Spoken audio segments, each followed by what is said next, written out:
سلام وآخر دعواهم أن الحمد لله رب العالمين.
ali wa ashabi wa ashabi wa Al-Fatihah.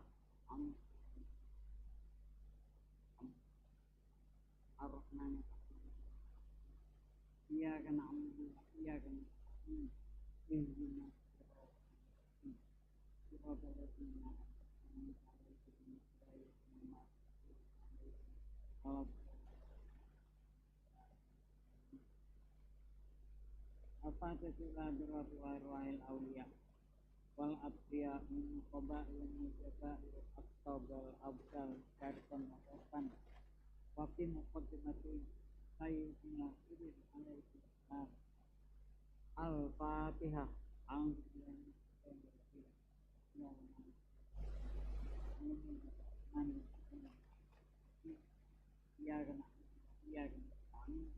Ihdinas siratal mustaqim siratal ladzina an'amta 'alaihim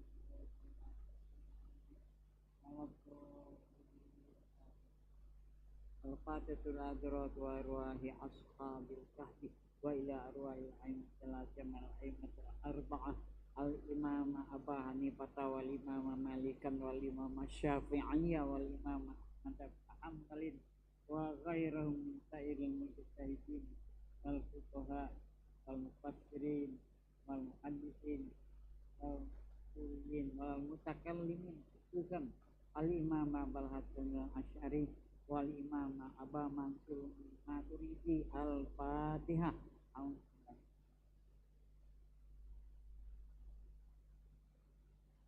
Iyyaka na'budu wa iyyaka nasta'in. Ihdinas siratal mustaqim siratal ladzina an'amta 'alaihim ghairil maghdubi 'alaihim. Al-Fatihah wa arwahi asatizatina wali walidina wali ajdadina wal jaddatina wal masyayikhina li asabil huquq alaina wal jami'il muslimin wal muslimat wal muslimin wal muslimatil ahya'i wal amwat. Al-Fatihah. Bismillahirrahmanirrahim. Alhamdulillahirabbil alamin. Iyyaka na'budu wa iyyaka nasta'in. Siratal ladzina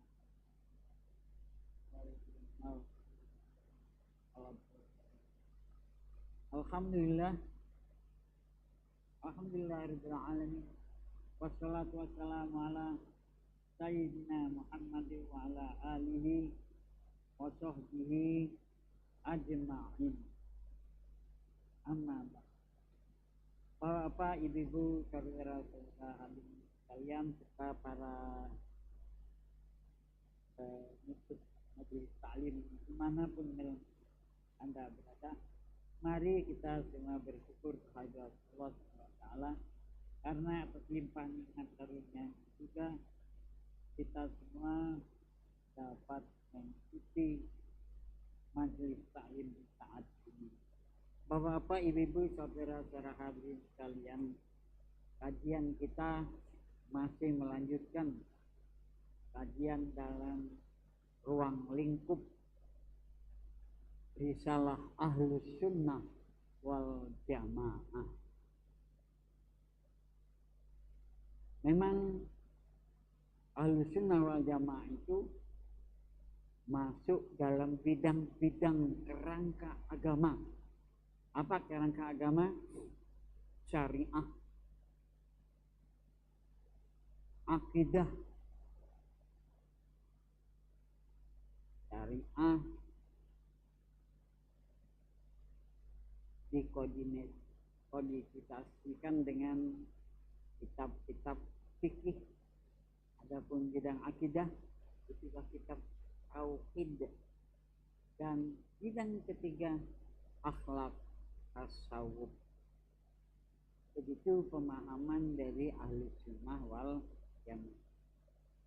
Kita sudah banyak membahas bidang-bidang yang lain seperti bidang syariat, sudah kita bahas beberapa waktu lamanya, dan saya menegaskan hati-hati bicara syariat, jangan sampai menggebu-gebu untuk melaksanakan syariat Islam, tapi justru menabrak rambu-rambu syariat Islam.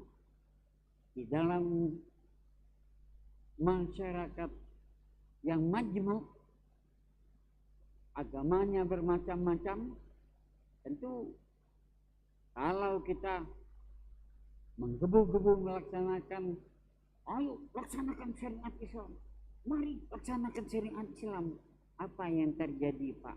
Kita melanggar rambu-rambu syariat Islam yang itu sangat populer sekali, la ikroha fiddin, jangan ada pemaksaan dalam masalah agama.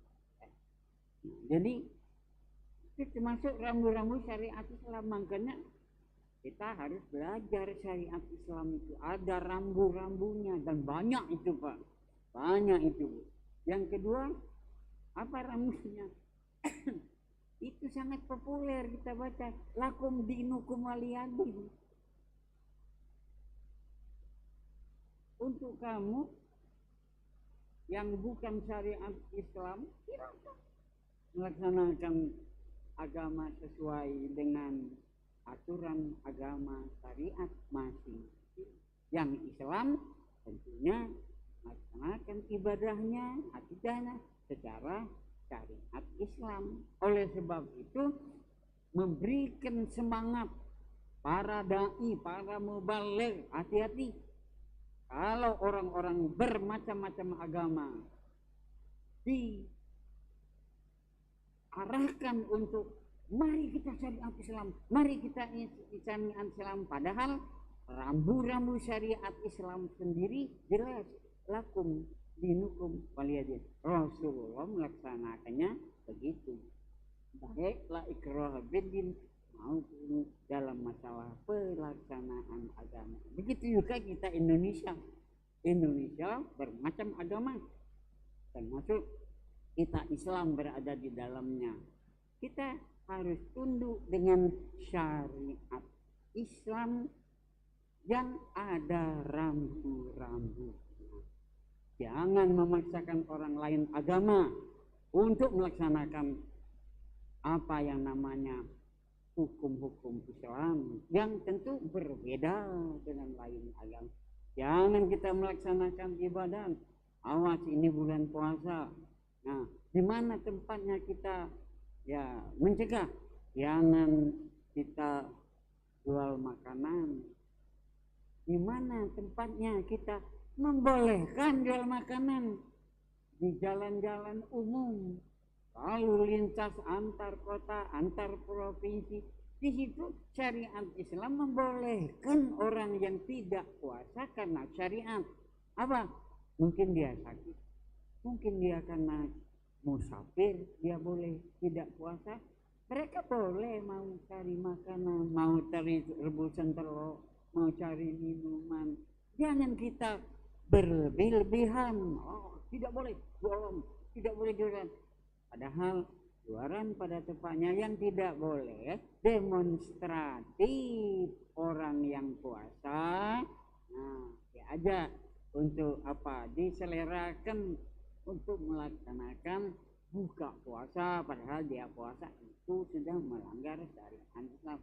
Nah, jadi banyak hal Pak itu tentang syariat Islam itu kita sudah kaji ya beberapa waktu yang lalu. Kemudian kita sudah kaji juga masalah tawasul, yang itu menurut aturan-aturan agama yang berbeda tidak boleh tawasul. Syirik hukum tawasul, kita berbeda. Ahlus sunnah wal jamaah, tawasul itu ada yang memang dibolehkan sesuai ajaran agama, tapi ada yang memang dilarang. Kita sudah bahas. Kita juga membahas soal tabarruk, mengambil barakah dari benda-benda yang ada. Oh, tidak boleh kita tabarruk, tidak boleh kita. Apakah air zam-zam itu kita minumnya itu termasuk tabarruk yang dilarang? Agama membolehkan, Rasulullah membolehkan. Air itu sesuatu yang diberikan ada barakahnya oleh Allah Taala. Jadi boleh kita menganggap untuk mohon obat dari apa keberkatan air zam-zam itu, dan tidak boleh itu menganggap air zam-zam itu Tuhan. Air zam-zam itulah yang berkuasa menyembuhkan atau menolak kesembuhan. Nah, yang semuanya itu kembali kepada tawasul, maka kita tidak boleh lari tawasulnya itu dari mohon. Doa kita itu dimohonkan kepada Allah. Dan saja kita menggunakan sesuatu selain Allah, tapi awas niat, akidahnya jangan sampai menyimpang dari hukum Islam.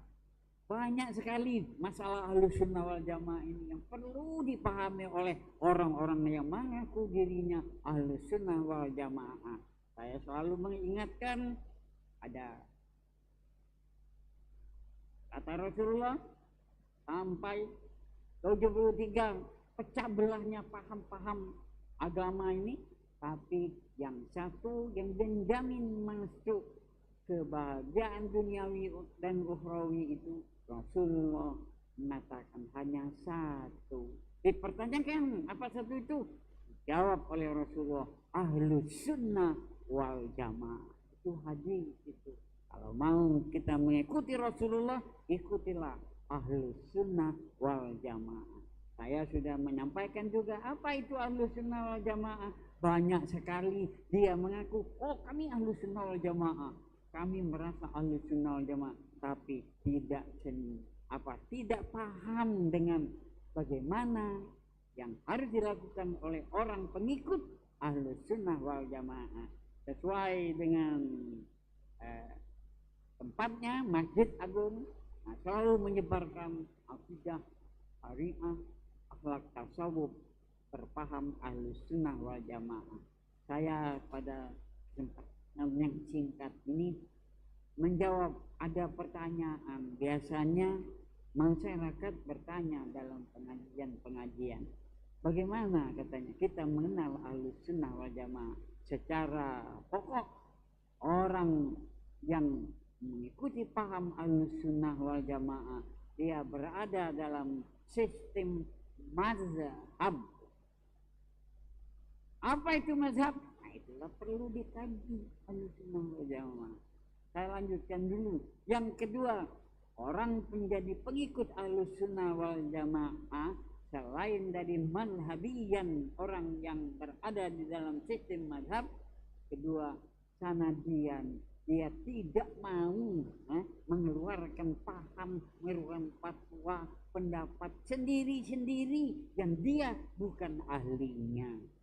Oleh sebab itu, pendapat dari ahli itu bersanad. Anda berasal dari guru siapa gurunya, kiainya siapa, ulamanya siapa. Ulama yang menjadi ikutan mazhabnya siapa? Di dunia dikenal 4, Hanafi, Maliki, Syafi'i, Hambali. Apakah Anda bermazhab? Ya, saya bermazhab. Apa mazhab yang Anda ikuti? Apakah Anda berfatwa sendiri? Maaf, saya orang tidak tahu dalam memahami dan hadis. Saya mengikut, mengamali bimbingan dari ulama imam mazhab kami yang mereka punya keahlian.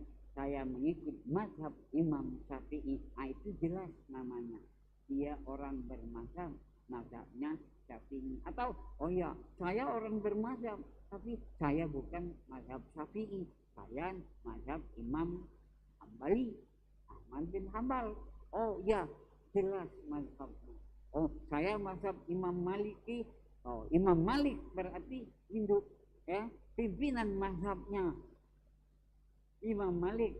Oh, jelas kalau gitu dia mazhabnya jelas. Kalau Anda memakai sistem mazhab apa tidak, pokoknya saya diberi Allah pikiran, dengan pikiran saya sendiri mikir. Itu sudah lain masalah. Dalam Ahlussunnah wal Jamaah, orang itu sudah bukan pasti. Kalau kita mau mengatakan salah, kamu masuk neraka, tidak boleh tuh. Tapi kita timbul tanda tanya, apakah dia orang ahli di dalam mengeluarkan fatwa sehingga dia bisa berfatwa sendiri tanpa mengikuti ulama mazhab? Nah, itu masalahnya, tanda tanya. Nah, kita ulama mazhab itu jelas kebenaran Masjid Agung ini sentralnya mazhab Imam Syafi'i, dan tempat yang lain ya mungkin mazhab Imam Hambali. Silakan, kalau dia berada di dalam sistem mazhab berarti dia berada di dalam paham ahlu sunnah wal jamaah.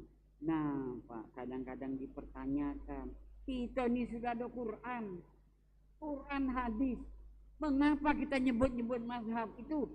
Masalahnya begini Pak, Quran hadis itu bagi orang yang ahlinya, ahli Quran, bisa memahami hukum-hukum dalam Al-Quran, ahli hadis bisa memahami hukum-hukum dalam hadis, itu berarti dia termasuk ahli. Kalau orang ahli, memang di zaman para sahabat sudah ada orang ahli.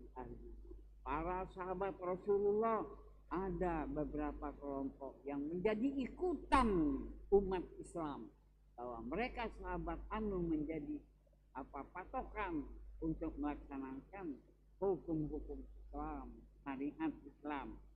Nah, mereka yang ahli itu, yang dipandang keahlian mereka benar, yang mengikuti Rasulullah, sebab Rasulullah masih hidup. Nah, para sahabat yang mengikuti Rasulullah itulah ada kelompok-kelompok. Kenapa tidak disebut mazhab?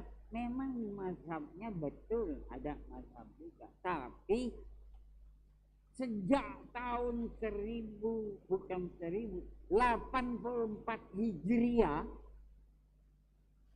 Imam Hanafi beda dengan sahabat-sahabat yang mereka keahlian mereka itu belum terbuktikan, belum terkodifikasi.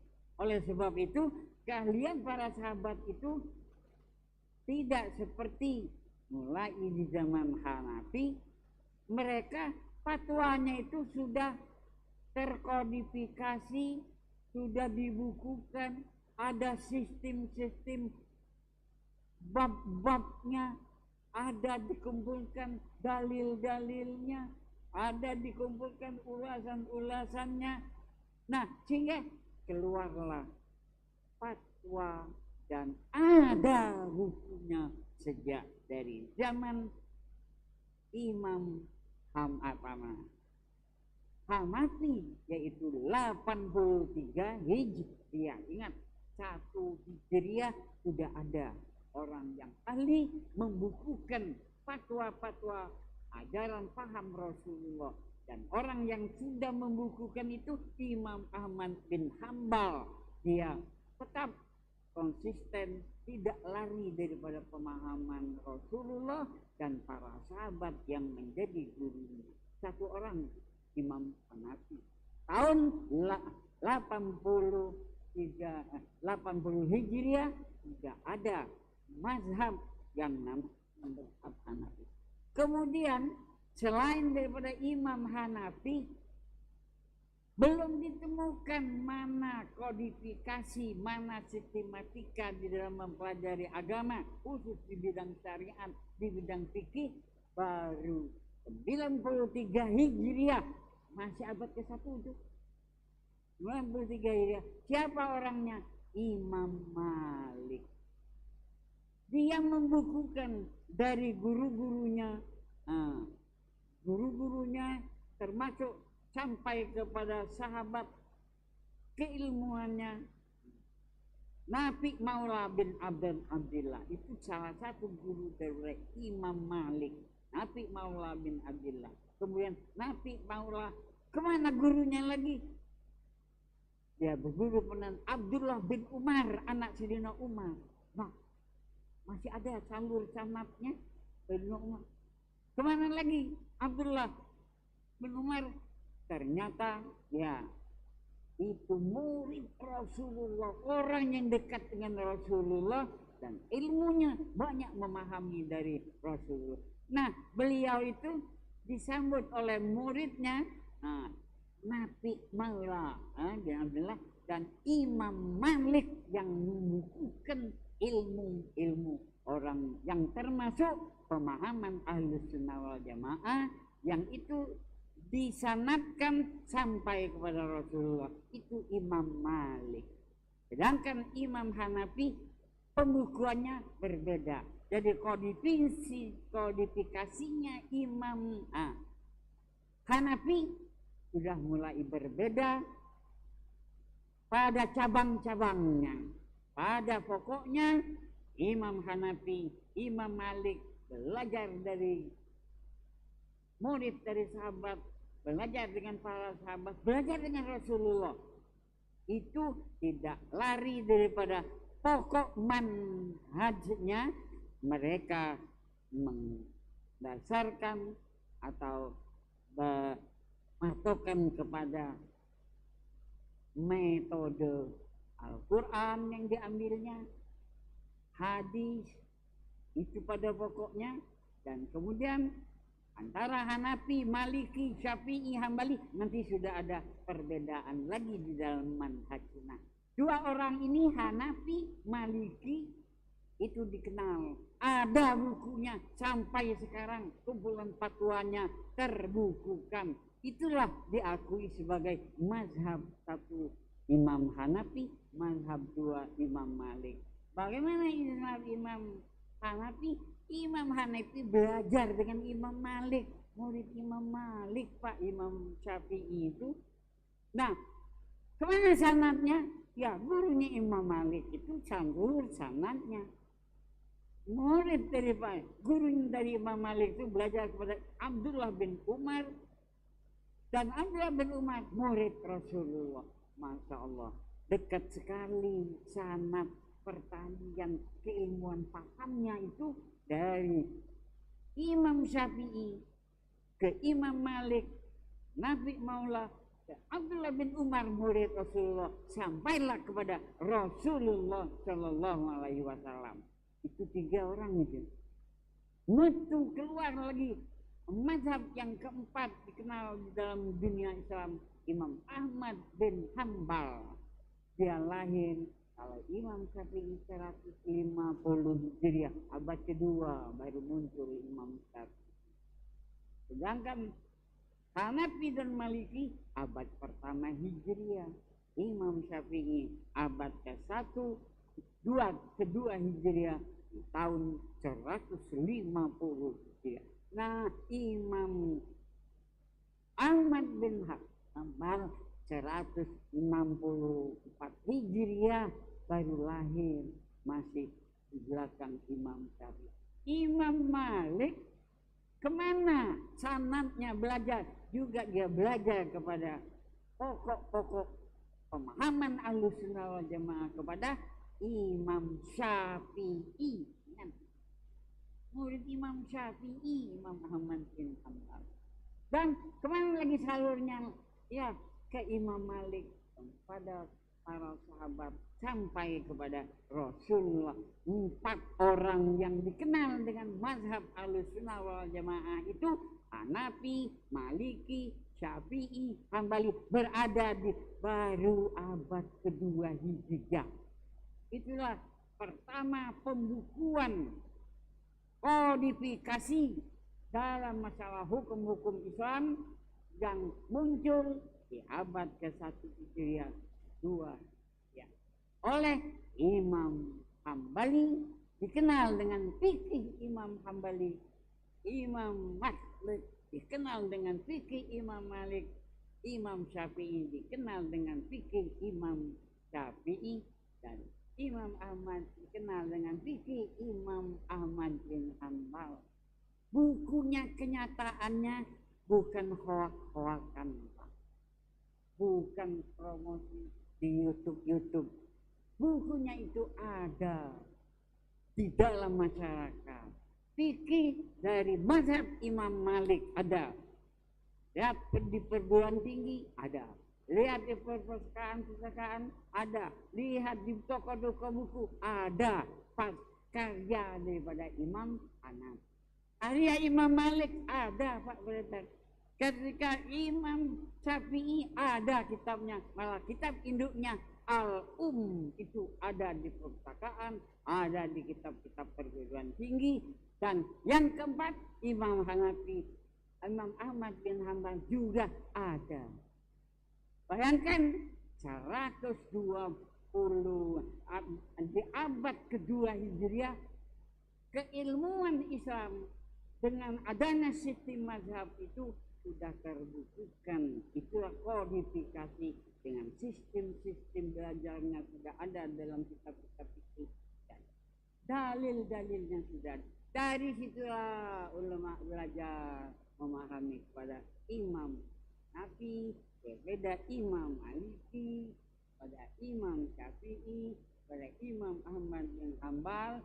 Cikal bakal keagamaan itu ada di dalam kitab-kitab. Oh, bagaimana ulama yang lain? Ulama yang lain ahli, tapi keahliannya pun berbeda. Ada yang ahli tafsir, tapi belum tentu dia punya kemampuan sebagai mujtahid yang memimpin mazhab yang empat. Ada yang ahli bahasa Arab, tapi belum tentu dia ahli untuk menjadi orang yang berfatwa sehingga bisa mazhab yang kelima, belum ada. Mengapa? Sebab syarat dari mazhab yang diakui. Nah, ini saya bicara di mazhab di pemikiran Ahlus Sunnah wal Jamaah, ya. Apa syaratnya? Ahli Quran dengan ilmunya Imam As-Sayuti sampai 15 ulumul Quran harus dikuasai kalau mau menjadi imam mazhab. Kedua, hadis itu bukan hanya hafal hadis ini nomor sekian, hadis ini nomor sekian, bukan, tapi mereka tahu hadis dan sanad hadis itu, siapa perawinya, apakah bisa dipandang sahih, apakah dipandang hasan, apakah dipandang dhaif. Kualitas dari hadis itu, 4 orang itu mereka ahli menentukan hadis ini hasan, hadis ini dhaif. Bukan uji wong, bukan, tapi dia punya keahlian meneliti hadis-hadis. Oleh sebab itu 4 ini memenuhi syarat. Ahli Al-Quran dengan ilmu-ilmu Quran, ahli hadis dengan ilmu hadis, mereka itu ahli bahasa Arab. Nah, kalau bicara bahasa Arab ini bukan orang-orang bisa ngomong-ngomong bahasa Arab, setiap orang Arab bisa menjadi ulama mujtahid, mendirikan mazhab kelima, bukan. Tidak mudah Pak memahami apa yang dikenal dengan ayat Quran. Satu huruf saja bisa mempunyai macam-macam pengertian. Nah, yang mudah saja apa? Yadullahi fauqa aydihim. Yadun itu tangan, orang bahasa Arab tahu. Nah, terus yadullahi tangan Allah, Allah tahu. Intelektual yang ahli agama tahu. Tapi apa maksudnya yadullahi fauqa, di atas tangan-tangan orang lain selain Allah itu? Nah, timbul masalah. Tangan Allah, mak mana pecahnya? Apa Allah punya tangan? Mak mana jarinya? Mak mana panjangnya? Mak mana? Ayat yang demikian saja menjadi persoalan untuk ditetapkan apa maksudnya. Oleh sebab itu ahli mazhab 4 itu sudah paham bahwasanya untuk memahami suatu ayat-ayat Quran harus punya ilmu. Satu ilmu di antara ilmu tafsir itu saja, seperti ilmu muhkamat, mutasyabihat itu, waduh, tidak semua ulama Pak bisa tahu. Belum lagi bahasa Arab. Jadi dengan ilmu-ilmu lainnya, artinya ulama mazhab yang 4 itu ilmu mereka sudah layak untuk memahami Al-Quran, untuk memahami hadis, karena mereka punya ahli bahasa Arab dan mereka punya metode untuk mengeluarkan hukum, punya kaidah untuk mengeluarkan hukum. Bahkan Imam Syafi'i yang membuat hukum-hukum manhaj daripada Imam Syafi'i bukan oleh akal-akal pikiran semata, tapi dilandaskan dari Al-Quran dan As-Sunnah. Banyak Pak ulama-ulama dunia YouTube, dunia WA sejak abad ke-3, 4, 5, 6, bahkan sampai abad 11 ini banyak ulama diakui, tapi keahlian mereka bisakah setara dengan keahlian Imam Mujtahid yang 4? Wallahu a'lam. Oleh sebab itu, ngambil yang pasti baiklah kita mantap-mantaplah ada di dalam mazhab Ahlus Sunnah wal Jamaah, salah satunya Imam Syafi'i. Wallahu a'lam bishawab. Al-Fatihah.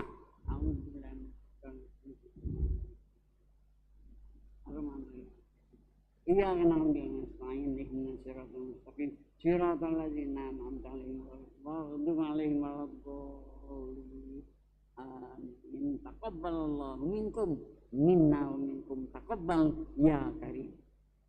Allahu akbar, Allahu akbar, Allahu akbar,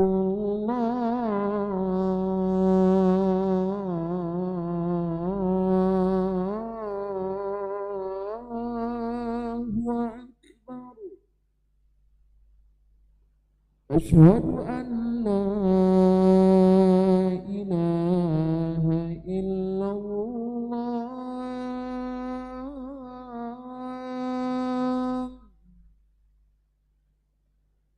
Asyhadu an la ilaha illallah.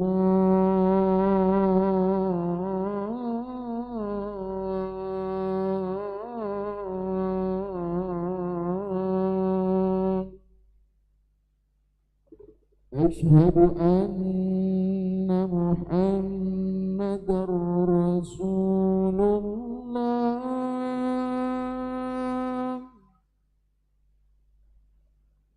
Asyhadu anna Muhammadar Rasulullah.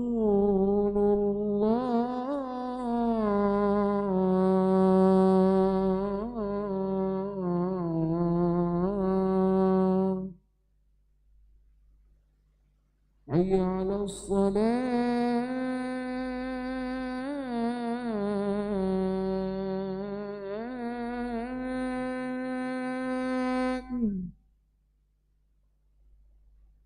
Hayya 'alas salat.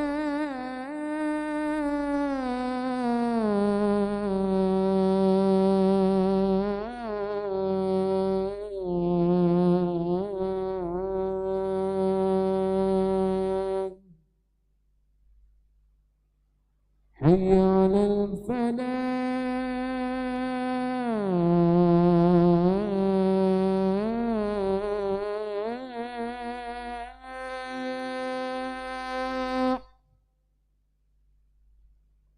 Hayya 'alal falah.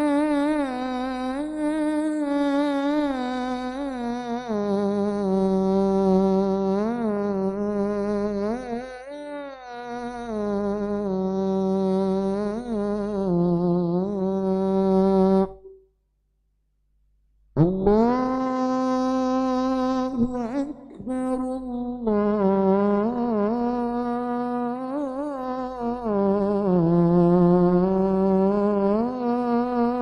akbar. La